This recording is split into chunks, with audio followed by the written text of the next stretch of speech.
Greetings, friends, and welcome to week number 8 in our course on the vocation of artists. This is our second pass at biographical perspectives, and I thought I'd offer just a few very brief comments on the art and science of the telling of one's life, and then recommend to you some biographies and autobiographies that I've read about lives of artists that I thought you might enjoy. But this week you're reading about Misty Copeland's life as a ballet dancer, and I hope you enjoy it. I really enjoyed it very much, learned a lot about that world. It's a fascinating world. But here are just a few thoughts about the telling and the writing, the narrating of one's life. The first thing to say is that none of us, no human being, ever has a perfect or comprehensive sense of their own life. Because we are creatures and because we're broken, none of us can see the whole scope of our lives, and none of us can see our lives truthfully. We are all positioned, we are all limited, we are all located, we all have a vantage point from which we perceive the world that is determined by our brain, by our life experiences, by our bodies, by who surrounds us, where we find ourselves in the world. But the truth is that God has given us the gift and desire and the capacity to tell our lives, to narrate our lives, and you certainly see that through Scripture. The Gospels are a kind of Greco-Roman practice of biographies, not in the way that we understand them. They're peculiar to their own time, but they're a kind of biographic telling of Jesus' life. Now, there are 4 kinds of stories that one might write about a person's life. You have autobiographies, you have memoirs, you have biographies, and then you have fictional retellings or representations of a person's life. This is probably stating the obvious, but an autobiography is when I write about my life, and it tends to be, autobiographies as such tend to be comprehensive. That is, we start from birth and we go to the end, as wherever I find myself. And usually you write an autobiography towards the end of your life, whereas a memoir is a narration of a part of my life or a perspective on my life. I don't know, 10, 20 years ago, there was a pretty heady rash of memoir writing that took over the publishing world, and I'm sure you've read some yourself. Those are memoirs. For example, Frederick Buechner, the author, novelist, pastor, wrote a sequence of 3 memoirs. This one's called Telling Secrets. It's astoundingly good, and it is about the telling of secrets that one's family has, and every family has secrets. Every community has secrets, every church has secrets, every country has secrets. I actually talk about that in my Psalms book. So it's a memoir. A biography is the writing about another person's life. And then there are fictional tellings, like the movie Frida, about Frida, the Mexican artist Frida Kahlo, that the director Julie Taymor directed, and that featured Salma Hayek, or that movie Shine, about 20 years old now, with Jeffrey Rush, about David Helfgott, the pianist who wasn't all there but was brilliant. You have that quirky movie adaptation with Nicolas Cage that Spike Jonze directed, written by Charlie Kaufman. God, it's crazy good. You have Ray, about Ray Charles, that starred Jamie Foxx, just a magnificent performance. And so here you have not an attempt, it's not an exercise in biographic narration. There's a sense in which you capture a certain aspect of a person's life and you enhance it.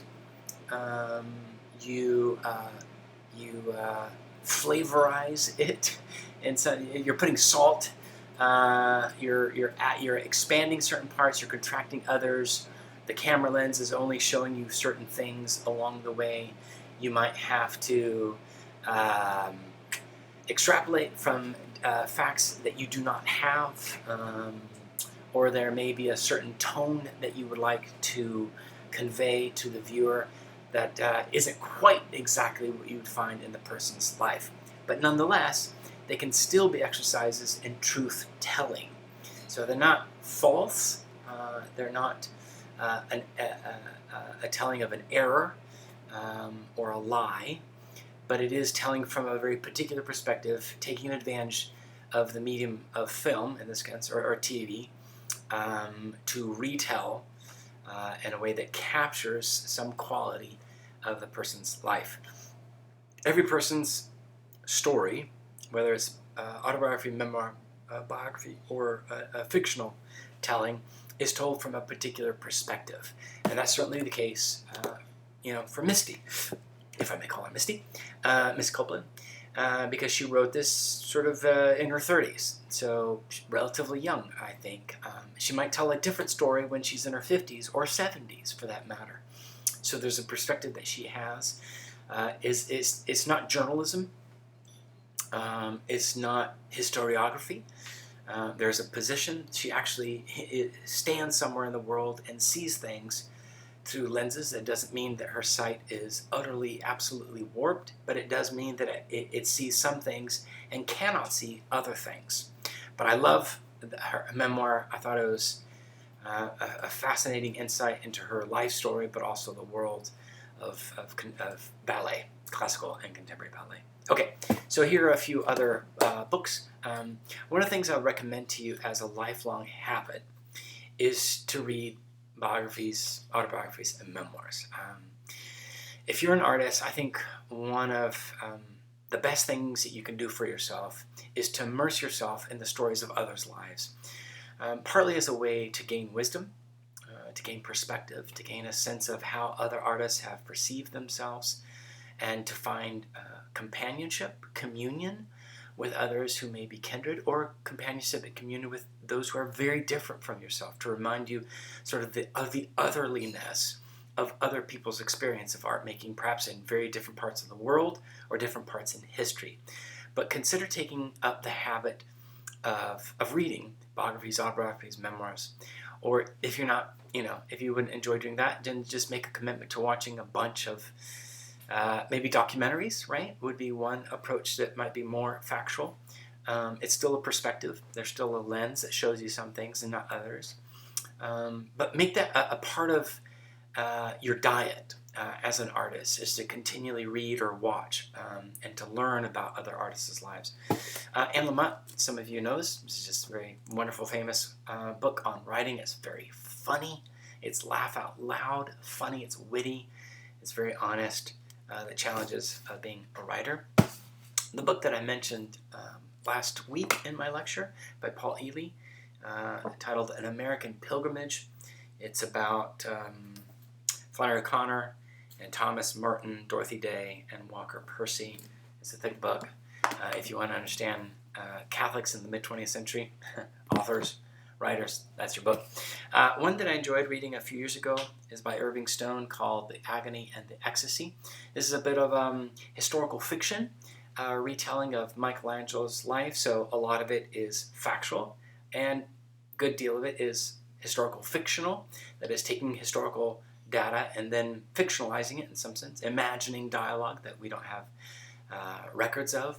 But it was super interesting and super entertaining, and you do learn a lot about the 16th century in Italy. Now, if you're into the Inklings, this group of writers in the mid-20th century, then I recommend to you Humphrey Carpenter's biography of Tolkien. Super fascinating. Mr. Hobbit, Mr. Lord of the Rings right there. Such a good one. Dorothy Sayers.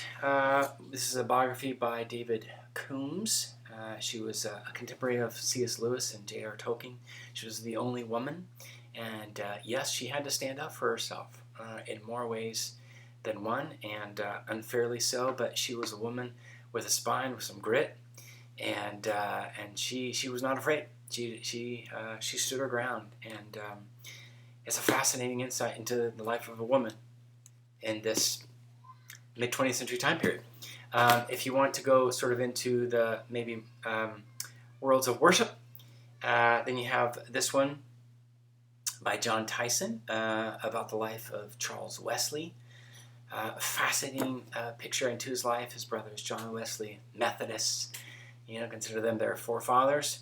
And he's written all the songs that we have sung over the many, many years. But just interesting insight into his history and what preceded them, what they came out of, their family dynamics, the tensions with the Church of England at the time.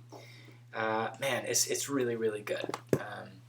Alvin Ailey is an autobiography, co-written, but I love dance. I love modern dance. I love ballet, and I've seen one of Alvin Ailey's performances, and so enjoyed reading about his life as an African American in that world.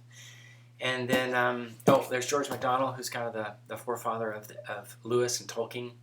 He was a pastor by day and an author, story writer, fairy tale writer by night. And this is late 19th century, such a fascinating time period. Man, what an interesting man, and what an awesome beard. Check that beard out. And then just another one, just a work of historical fiction.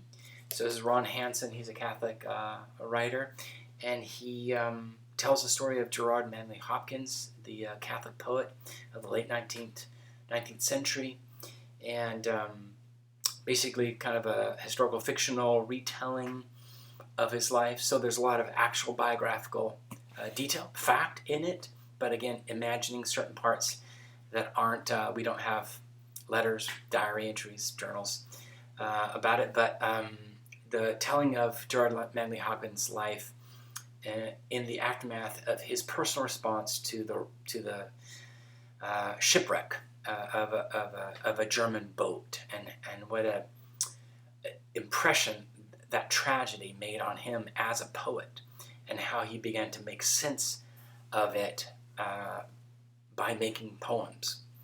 And it's beautifully written.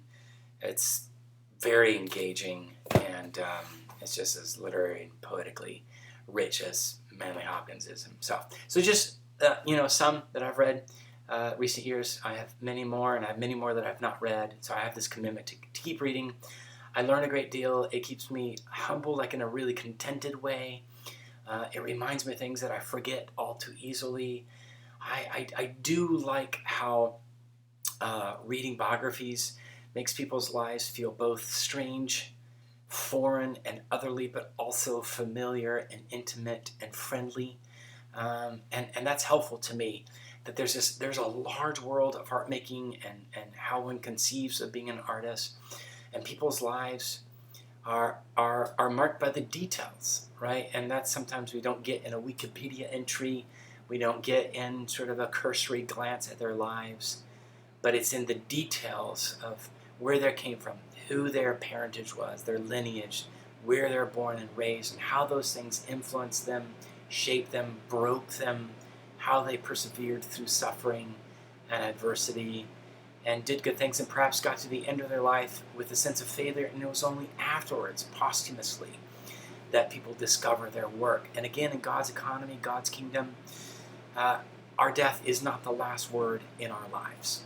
And that should give us a great deal of hope. So stay faithful, keep making the work, get your routines and your rituals down, get some people to encourage and keep you accountable and to cheer you on, and keep making work. As I will talk about at length next week, something begets something. Okay, bless you guys. Look forward to engaging online this week.